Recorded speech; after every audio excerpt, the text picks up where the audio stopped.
ఇప్పుడేమో పిచ్చి పిచ్చిగా ప్రేమిస్తాడు, రేపు యవ్వనం వచ్చినాక పిచ్చ కొట్టుడు కొడతాడు.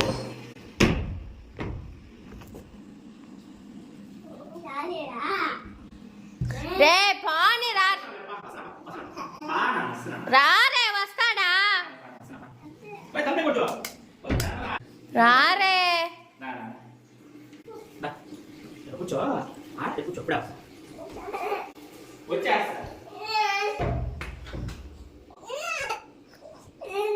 రే వస్తాడా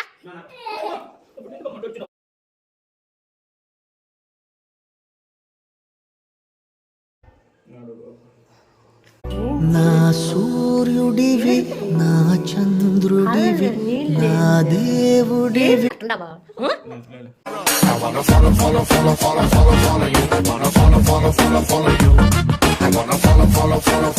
ఫుల్ వీడియో లాంగ్ వీడియోలు అప్లోడ్ చేస్తాను, వీలైతే చూడండి.